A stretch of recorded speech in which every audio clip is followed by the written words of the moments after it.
नमस्कार, आप देख रहे हैं अपना बिहार और मैं हूं आपके साथ विभा उपाध्याय। लॉकडाउन के बाद आज से धार्मिक स्थल खोल दिए गए हैं। देश भर के मंदिरों में श्रद्धालुओं की भीड़ उमड़ रही है। हालांकि तस्वीरें अब पहले जैसी नहीं हैं।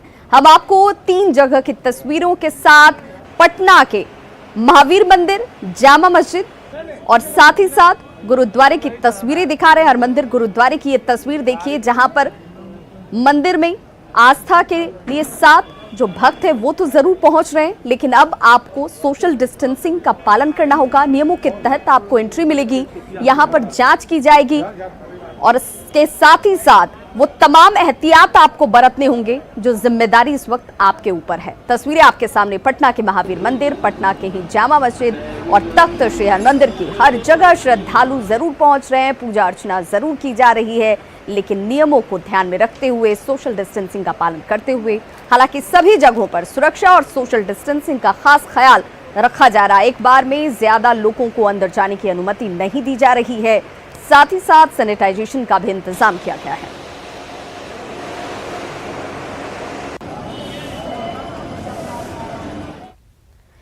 आज से पटना के सभी होटल और रेस्टोरेंट को खोल दिया गया है। केंद्र सरकार के गाइडलाइन को देखते हुए इन होटलों में काफी तैयारियां की गई हैं। सोशल डिस्टेंसिंग और सैनिटाइजेशन के लिए कई लेयर्स बनाए गए हैं। साथ ही होटलों में डिजिटल मेन्यू की व्यवस्था की गई है ताकि होटल स्टाफ का गेस्ट से कम इंटरेक्शन हो। पटना के होटल मौर्या का जायजा लिया न्यूज़ 18 संवाददाता साकेत कुमार ने। आज से पटना के होटल और रेस्टोरेंट्स खुल चुके हैं। अभी हम पटना के मौर्या होटल में हैं और यहाँ की आपको हम तस्वीर दिखाएंगे। आज चूंकि ये होटल खुला है तो उस हिसाब से क्या तैयारी है होटलों की वो हम आपको दिखा रहे हैं। कि आप देखिए, आप जो एंट्री पॉइंट है यहाँ पर आप देखिए जो थर्मल स्क्रीनिंग है, साथ ही साथ जो हैंड सैनिटाइजर है ये यहाँ पर लेकर स्टाफ यहाँ पर खड़े हैं। जो भी गेस्ट आ रहे हैं उनको यहाँ पर सैनिटाइज किया जा रहा है और उसके बाद वो इस गेट से एंटर कर रहे हैं होटल में। और होटल के अंदर भी कई व्यवस्था की गई है जो कि आप देख सकते हैं।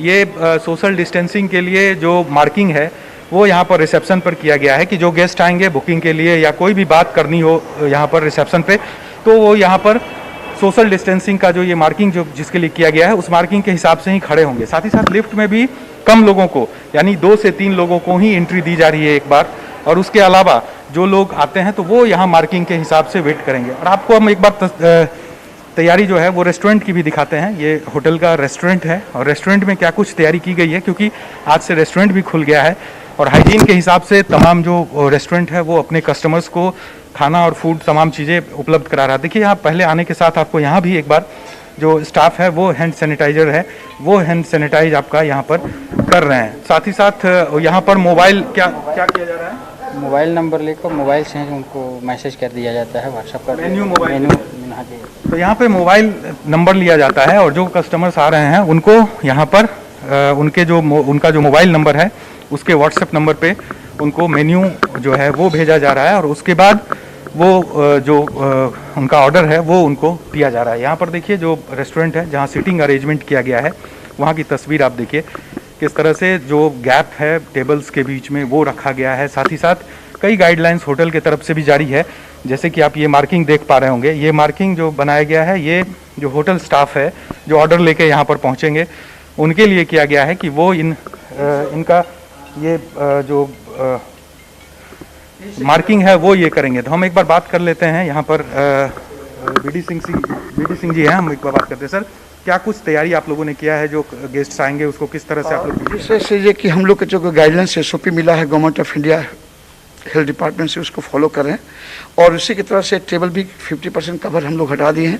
देख सकते हैं जो तैयारी है होटल्स की वो पूरी तरह से है। गेस्ट का इंतजार है, हालांकि आज से ही खुला है। धीरे धीरे जैसे जैसे गेस्ट को इस चीज़ की जानकारी होगी और उनका विश्वास बढ़ेगा हाइजीन को लेकर, उसके बाद गेस्ट्स भी इन रेस्टोरेंट्स में आएंगे खाना खाने के लिए और बस जो इंतजार है अब उसी का किया जा रहा है। कैमरा पर्सन नीलमणि के साथ साकेत कुमार, न्यूज़ 18 पटना। तो सिर्फ होटल ही नहीं, आज से मॉल्स भी खोल दिए गए हैं। हालांकि गया के मॉल में फिलहाल ग्राहकों की संख्या बेहद कम दिखाई दे रही है। लंबे वक्त के बाद मॉल खुलने से लोगों में उत्साह जरूर है, साथ ही वे कोरोना से बचाव को लेकर सजग भी नजर आ रहे हैं। देखिए गया के एक मॉल से हमारी ये रिपोर्ट। सरकार की अनुमति के बाद गया में भी मॉल खुल गए हैं आज से और आप देख सकते हैं इस समय हम लोग शहर के एक प्रतिष्ठित मॉल में हैं जहां आप ग्राहक भी देख सकते हैं कि ये कैश काउंटर है जहां सामान लेने के बाद लोग आए हुए हैं। आम दिनों में इस मॉल में बहुत ज़्यादा भीड़ रहती थी, आज हालांकि बहुत दिन के बाद आज खुली है और कम भीड़ देखी जा रही है। सोशल डिस्टेंसिंग को लेकर के आप देख सकते हैं कैश काउंटर पे हमने मार्किंग किया हुआ है ताकि कस्टमर 6 फीट का दूरी का ध्यान रख सके।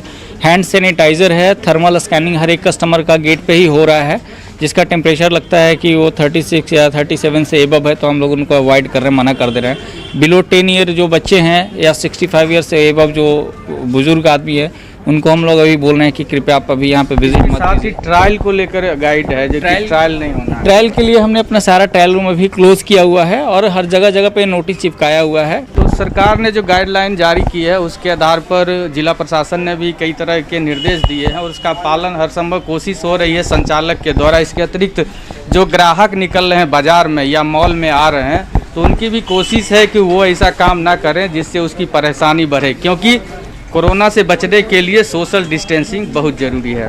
सहयोगी विपिन के साथ अरुण चौरसिया, न्यूज़ 18 गया। तो वहीं गोपालगंज के प्रसिद्ध थावे दुर्गा मंदिर का कपाट भी श्रद्धालुओं के लिए आज से खोल दिया गया। जायजा लिया हमारे सहयोगी मुकेश ने। गोपालगंज का ऐतिहासिक थावे दुर्गा मंदिर का जो पट खोल दिया गया है और यहाँ पर पूजा अर्चना करने के लिए लोगों को सख्त हिदायत दी गई है, सोशल डिस्टेंसिंग को फॉलो करना है और साथ में जो भी दर्शनार्थी या श्रद्धालु यहाँ पर पूजा पाठ करने के लिए आएंगे तो उनको साफ निर्देश दिया गया है कि एक बार में 5 लोगों का ही यहाँ पर प्रवेश होगा और मंदिर के जो पट है जहाँ अंदर जो गर्भगृह है वहाँ पर हर किसी को जाने की मनाही होगी और यहाँ पर सुरक्षा के जो जवान हैं वो लगाए गए हैं ताकि जो सोशल डिस्टेंसिंग का जो नियम है उसको वो यहाँ पर फॉलो किया जा सके। आप देखेंगे कि ये मंदिर परिसर में जो श्रद्धालु आए हुए हैं वो पूजा पाठ कर रहे हैं और एक परिवार के जो लोग हैं वो एक साथ में हैं और उसके अलावा जहाँ पर दर्शन करते हैं खड़ा होकर के वहाँ पर इक्का दुक्का लोगों को ही जो है आने की इजाज़त दी जा रही है। तो इस तरह से गोपालगंज के जो थावे टेम्पल में जो पूजा अर्चना करने के लिए जो तैयारी की गई थी वो दिख रही है और मंदिर को खोलने से पहले सैनिटाइज किया गया था। और हम बात करेंगे यहाँ पर एक पुजारी हैं, उनसे बात करेंगे कि यहाँ पर क्या व्यवस्था है और आगे आइए और इनसे बात। हाँ बताइए, आपका क्या नाम है और क्या व्यवस्था की गई है? संजय कुमार पांडे जी। तो यहाँ सोशल डिस्टेंसिंग का पालन किया जा रहा है और यहाँ हर जगह अपना मार्किंग बनाया गया है, उसी में 6 फीट की दूरी पर माता जी का दर्शन करना है। आज लगभग 2.5 महीना बाद मंदिर का पट खुला हुआ है आम जन के लिए। ऐसे दैनिक पूजा तो नित्य होता था यहाँ पर, लेकिन आज जो है माता जी का भक्तों के लिए पट खोला गया भव्य श्रृंगार के साथ। तो और क्या क्या निर्देश दिया गया है लॉकडाउन को लेकर? यहाँ पर जैसे 65 वर्ष के आयु वाले वृद्ध, 10 वर्ष के कम आयु के बच्चे और गर्भवती महिला इन लोग प्रवेश वर्जित है माता जी के यहाँ और बाकी लोगों को सोशल डिस्टेंस का पालन करना है, माता जी का दर्शन करना है। तो आपने देखा कि जो थावे टेम्पल है यहाँ पर जो 65 साल के बुजुर्ग हैं उनके आने पर मनाही की गई है। जो 10 साल से कम वर्ग के जो बच्चे हैं, जो गर्भवती महिलाएं हैं, उनके ऊपर पूर्ण प्रतिबंध लगाया गया है। मुकेश कुमार, न्यूज़ 18 गोपालगंज। सासाराम के प्रसिद्ध ताराचंडी मंदिर के पट खुलते ही यहाँ भी श्रद्धालु बड़ी संख्या में पहुंचे। दूसरी जगहों की तरह यहाँ पर भी सोशल डिस्टेंसिंग के साथ सुरक्षा के पूरे इंतजाम किए गए थे। देखिए हमारी ये रिपोर्ट।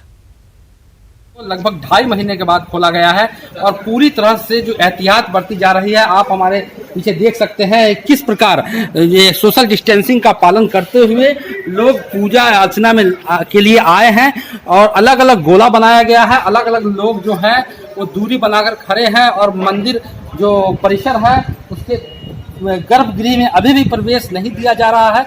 बाहर से ही श्रद्धालु यहाँ पूजा अर्चना कर रहे हैं, केवल बाहर से दर्शन हो रहा है। प्रसाद वगैरह चढ़ाने की मनाही है, टीका लगाने की मनाही है, घंटी बजाने की कुछ नहीं, घंटी कुछ नहीं बजाना। केवल माँ का पट खुला है दर्शन के लिए, आप दर्शन कीजिए और अपने गंतव्य को जाइए।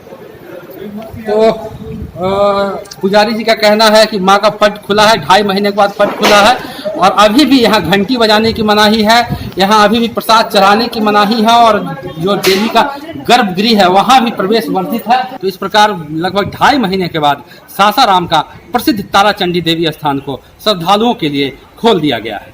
अजीत कुमार, न्यूज़ 18 सासाराम। तो मंदिरों के साथ ही आज से मस्जिद भी खुल गए हैं। हालांकि यहाँ भी कई तरह के नियम बनाए गए हैं। मस्जिदों में चटाई या कालीन पर नमाज नहीं होगी, साथ ही सैनिटाइजेशन का भी इंतजाम किया गया है। पटना की जामा मस्जिद से देखिए हमारी रिपोर्ट। कोरोना के संक्रमण काल में 75 दिनों से जो मस्जिद थी वो बंद थी और 75 दिनों के बाद आज मस्जिद खुले हैं। और देखिए ये इस वक्त हम मौजूद हैं जामा मस्जिद जो न्यू मार्केट में है पटना जंक्शन के पास। और यहाँ पर नमाज कोविड-19 का जो ये संक्रमण काल है इसमें नमाज पढ़ने का तरीका भी बदल जाएगा। और फिलहाल सैनिटाइजेशन का काम चल रहा है इस मस्जिद में। जो लोग हैं वो यहाँ मौजूद हैं। और देखिए सबसे पहले अगर आप मस्जिद में पहुँचेंगे तो एक आपको यहाँ पर पोस्टर लगा हुआ मिलेगा और इसमें कई बातें लिखी हुई हैं। सबसे बड़ी बात यह है कि 5 वक्त की नमाज होगी। मस्जिद अजान से 15 मिनट पहले खुलेगा, अजान के 15 मिनट बाद मस्जिद बंद हो जाएगी। सबों को 1 मीटर की दूरी बनाते हुए ही यहाँ पर आना है। सभी लोग मास्क लगाकर ही प्रवेश करें। कोरोना काल में खुशहाल जीवन जीने के लिए आपकी सोच और संकल्प यह होनी चाहिए कि मैं शक्तिशाली हूँ, सुरक्षित हूँ, स्वस्थ हूँ। तो ये मस्जिद है जामा मस्जिद पटना जंक्शन का। और अगर आप नमाज पढ़ने आ रहे हैं तो अजान के 15 मिनट पहले ये मस्जिद आपके लिए खुलेगी। फिलहाल जो मस्जिद के लोग हैं हम उनसे बात कर लेते हैं। यहाँ पे सारी व्यवस्था ये है कि चटाई और कालीन नहीं बिछी जाएगी और गेट पे आते के साथ ही आपको सैनिटाइज करना है। और अगर आप वजू करके आए तो बेहतर है, नहीं भी आते हैं तो आप साइड हो जाइए। नहीं आते हैं तो आपके लिए हैंड वॉश का इंतज़ाम है, अंदर उसके डिस्पेंसर लगे हैं, वजू है। और नमाज से पहले हमारे वजू खाने और जो टॉयलेट है वो सैनिटाइज किए जाएंगे और नमाज के बाद भी उसको सैनिटाइज किया जाएगा। कितने लोग एक वक्त में नमाज पढ़ सकते हैं? देखिए हमारे यहाँ जो आम पढ़ते थे वो तकरीबन एक सफ़ में 25 से 26 लोग पढ़ते थे, लेकिन आज की डेट में हमारे पास 8 लोग ही एक सफ़ में नमाज पढ़ेंगे। तो जो सोशल डिस्टेंसिंग है, सैनिटाइजेशन है या फिर थर्मल स्कैनिंग है, इन सभी बातों का ख्याल रखें और जो मस्जिद प्रबंधन कमेटी है उसको हर हाल में सहयोग करें। कैमरा पर्सन मनीष जुनेजा के साथ संजय कुमार, न्यूज़ 18 पटना। ज्यादातर मंदिर आज से खुल चुके हैं, लेकिन कंटेनमेंट जोन होने की वजह से पटना के खाजपुरा इलाके के मंदिर अब भी बंद हैं। इस इलाके के मंदिर 15 जून से खुलेंगे। खाजपुरा शिव मंदिर से देखिए यह रिपोर्ट। हम अभी खड़े हैं खाजपुरा के जो शिव मंदिर है वहाँ शिव मंदिर में, और ये शिव मंदिर कंटेनमेंट जोन में होने के कारण जो है वो आज भी बंद रखा गया है। और जो श्रद्धालु हैं वो श्रद्धालु बाहर से ही यहाँ पे माथा टेक कर और प्रणाम कर यहाँ भगवान के आशीर्वाद लेकर के निकल रहे हैं। यहाँ पे देखिए मंदिर के ट्रस्ट की ओर से लगाया गया है कि 15 जून 2020 से ये मंदिर जो है वो खुलेगा। तो आज ये मंदिर बंद है। आप लोग बाहर से ही प्रणाम करके जाना पड़ रहा है? हाँ सर, बाहर से प्रणाम करके जाना पड़ रहा है इसलिए कि मंदिर बंद है। हम लोग पारस में है, स्टाफ है, हम लोग ड्राइवर हम हैं, लेकिन डेली गाड़ी लगा करके यहाँ आता हूँ। ये 15 जून से खुलने का आदेश पारित हुआ है। ऐसे रेड जोन के अंतर्गत भी आता है और ये लोकल मंदिर है, लोकल लोग आते हैं। वो सोशल डिस्टेंसिंग और स्पर्श करने के चक्कर में भीड़ भाड़ होने की संभावना है। तो हमारे जो ट्रस्टीगण हैं उन्होंने कहा कि 15 जून तक इसको बंद रखा जाए, 15 जून के बाद खोला जाएगा और जो नियम बनाया गया है उसके अनुसार ही। 15 जून के बाद भी अगर मंदिर खुलता है तो उसमें कैसे सोशल डिस्टेंसिंग और सैनिटाइजर करने की व्यवस्था है और गोला बना करके रखने की 5 आदमी को आदेश मिला है कि 5 आदमी अंदर जा सकते हैं, इससे अधिक नहीं जा सकते। वो भी दर्शन केवल करना है बाहर से, भीतर गर्भगृह में तो जाना ही नहीं है। सारे श्रद्धालुओं को इंतजार है कि ये भी मंदिर का पट खुले और भगवान के दर्शन हो। कैमरा पर्सन अजय दुबे के साथ रवि एस नारायण, न्यूज़ 18 पटना। अभी ज्यादा वक्त नहीं बीते जब देश भर में मजदूर बिहार लौटे थे। देश भर से इन मजदूरों के बिहार वापसी की तस्वीरें आपने देखी, लेकिन फिर से उनकी वापसी शुरू हो चुकी है। सैकड़ों किलोमीटर पैदल चलकर बिहार आए मजदूर अब काम की तलाश में हैं। इरादा बिहार में रहने का है, लेकिन काम नहीं मिलने की वजह से वे वापस लौटने को मजबूर दिख रहे हैं। कोरोना संकट के बीच लॉकडाउन के दौरान बिहार में मजदूरों की वापसी को लेकर भारी सियासी ड्रामा हुआ था। लोग हजार किलोमीटर पैदल चलकर अपने गांव पहुंचे थे। बाद में सरकार ने भी मजदूरों को बुलाने के लिए ट्रेन से लेकर बसें तक चलवाईं। लेकिन 1 जून को लॉकडाउन खुलने के बाद मजदूर अब फिर से पलायन करने लगे हैं। यहाँ काम कोई है नहीं, रोजगार है नहीं, तो क्या करेंगे। वहाँ सरदार फोन करता है आने के लिए, धान लगाओ, यहाँ 2 पैसा ज़्यादा देंगे। खाना वाला सकर सही में इस बात से हम लोग का भी डर है जी। इसमें तो कोई डर तो किसी का पास हिम्मत है ही नहीं है, लेकिन मजबूरी हालात ये है कि चलने का रास्ता नहीं है। 100-150 लोग जो हैं तो वापस हो रहे हैं प्रतिदिन प्रत्येक गाड़ी में। आंकड़ों के मुताबिक करीब 30 लाख मजदूर बिहार लौटे हैं। नीतीश सरकार ने सबों को ये भरोसा दिलाया था कि यदि वो बिहार में रहना चाहते हैं तो उन्हें काम जरूर मिलेगा। लेकिन किशनगंज, पूर्णिया और सहरसा सहित बिहार के लगभग सभी जिलों से मजदूर पलायन करने लगे हैं। कामगारों का कहना है कि उन्हें बिहार में रोजगार नहीं मिल रहे। जो सरकार कह रहे कि हमारे स्टेट लेवल बाय रोजगार देंगे, जिसकी वजह से हर आदमी अपनी जगह पर रह करके रोजगार हासिल कर सकता है, तो ये फॉल्स है मेरे समझ के एतबार से। रोजगार तो नहीं है यहाँ, रोजगार रहता तो काहे के लिए जाता हम लोग। सरकार लाख दावे कर ले कि बिहार लौटे सभी मजदूरों को काम दिलाने में सरकार सक्षम है, लेकिन हकीकत यही है कि बहुत से मजदूरों को काम नहीं मिल रहा। पापी पेट के लिए पलायन इन मजदूरों की मजबूरी है। हो सकता है मजदूरों के बाहर जाने पर बिहार में फिर सियासत तेज हो, क्योंकि सामने विधानसभा चुनाव है, लेकिन इसका समाधान कैसे निकलेगा, इस पर सब मौन हैं। न्यूज 18 के लिए किशनगंज से आशीष, पूर्णिया से राजेंद्र पाठक और सहरसा से अनुभव की रिपोर्ट। तो ऐसी रिपोर्ट अपने आप में कई सवालों को जन्म देती हैं और इसके जवाब अभी भी अनसुलझे हैं। रविवार को अमित शाह की वर्चुअल रैली के बाद बीजेपी कार्यकर्ताओं में खासा उत्साह है। बीजेपी दफ्तर पूरी तरह से कार्यकर्ताओं से गुलजार हो गया है। नेता कार्यकर्ता हर जगह इस रैली की ही चर्चा कर रहे हैं और पूरी तरह चुनावी मोड में बिहार इस वक्त नजर आ रहा है। हमारे सहयोगी ब्रिजम पांडे ने बीजेपी दफ्तर इसका जायजा लिया। भले अमित शाह ने वर्चुअल रैली की हो, लेकिन इस वर्चुअल रैली का असर बीजेपी कार्यालय पर साफ तौर में देखने को मिल रहा है। बीजेपी के कार्यकर्ता काफी जोश में आ चुके हैं, नेता भी काफी जोश में है। जो कार्यालय है वो पूरी तरह से हरा भरा हो गया है। जो कार्यकर्ता हैं, जो नेता हैं, वो पूरे दिन कार्यालय में जुटे हुए हैं। देखिए, सवाल ये पैदा होता है कि ये जो वर्चुअल रैली थी, ये एक लैंडमार्क है और ये ऐतिहासिक रैली है भारत के इतिहास। बिहार के युवाओं ने आदरणीय श्री अमित शाह जी के बातों को सोशल डिस्टेंस बनाते हुए सोशल मीडिया के माध्यम से, टीवी पर, लैपटॉप के माध्यम से सुना। निश्चित रूप से उन्होंने आदरणीय नरेंद्र मोदी जी के 1 वर्ष के पूरे कार्यकाल के जो अनुकरणीय कार्य किए हैं, माननीय मोदी जी ने उनकी बातों को बताया और इससे काफ़ी जो है युवाओं में लवरेज है, काफ़ी उत्साह है, काफ़ी अच्छा माहौल बना हुआ है। कार्यकर्ता तैयार हैं और पूरा मन बन चुका है और इस बार एनडीए पुनः संपूर्ण विपक्ष को फतह कर देगा और इस बार जो परिणाम आएगा, माननीय नरेंद्र मोदी और माननीय नीतीश कुमार जी के नेतृत्व में जो काम हुआ है देश में और राज्य में, उस पर जनता मुहर लगाने वाली है। देखिए, ये बीजेपी कार्यालय और बीजेपी कार्यालय में जिस तरह से कार्यकर्ताओं का जोश देखने को मिल रहा है, रैली के बाद लगातार कार्यकर्ता बीजेपी कार्यालय पहुंच रहे हैं, नेता बीजेपी कार्यालय पहुंच रहे हैं। जाहिर सी बात है, बड़े नेता का भाषण सुनने के बाद अब बीजेपी के कार्यकर्ता इस जोश में हैं कि इस बार बिहार को फतह कर लेना है। कंसन दीपक के साथ ब्रिजम पांडे, न्यूज 18 पटना। तो बिहार की सियासत आजकल सोशल मीडिया पर भी लड़ी जा रही है। लालू प्रसाद के ट्विटर हैंडल से मुख्यमंत्री नीतीश कुमार पर निशाना साधा गया। इसे लेकर मुंगेर से जेडीयू सांसद ललन सिंह बिफर पड़े। जेडीयू सांसद ने लालू प्रसाद पर सवालों की बौछार कर दी। तो नीतीश कुमार जी काहे के लिए घूमेंगे बिहार में? यहाँ बैठ के व्यवस्था कर रहे हैं, हर जिले के कोरोना क्वारंटाइन सेंटर से बात कर रहे हैं, हर जिले में क्वारंटाइन सेंटर को देख रहे हैं।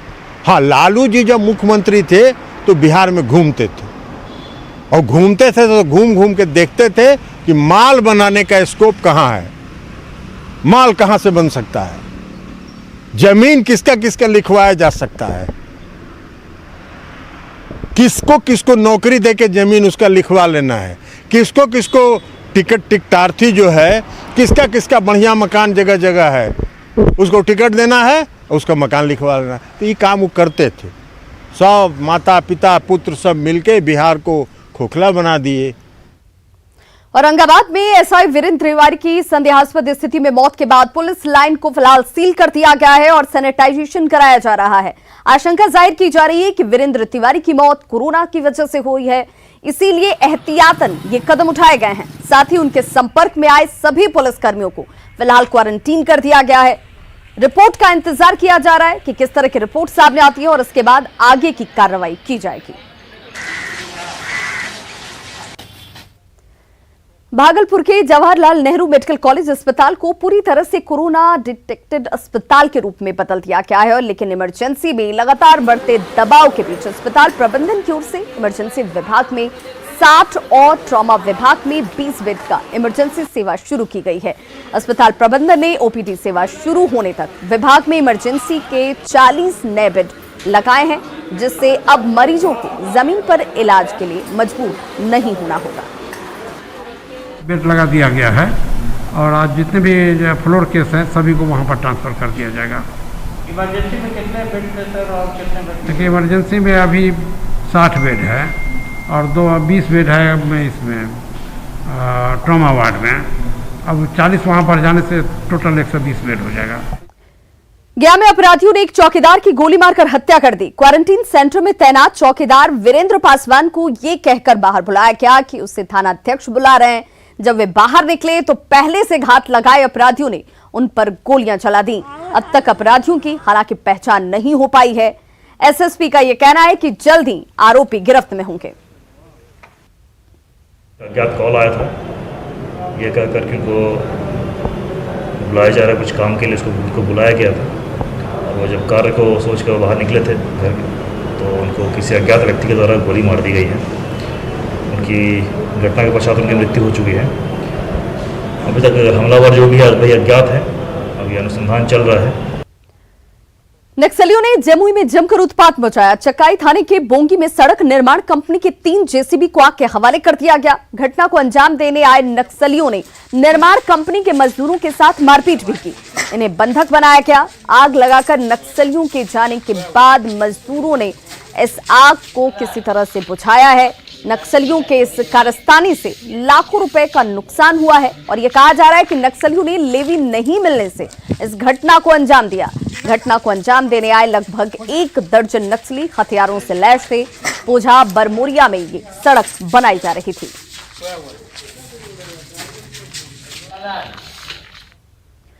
खबर लखीसराय से, जहां पर हार्डकोर नक्सली महंगू कोड़ा को गिरफ्तार किया गया। एसटीएफ और जिला पुलिस की टीम ने पीरी बाजार थाना क्षेत्र के कोड़ासी से इसे पकड़ा है। महंगू कोड़ा पिछले साल एसटीएफ के साथ मुठभेड़ के दौरान फरार हो गया था, जिसे आज पकड़ा गया। पुलिस को कई मामलों में इस शख्स की तलाश थी।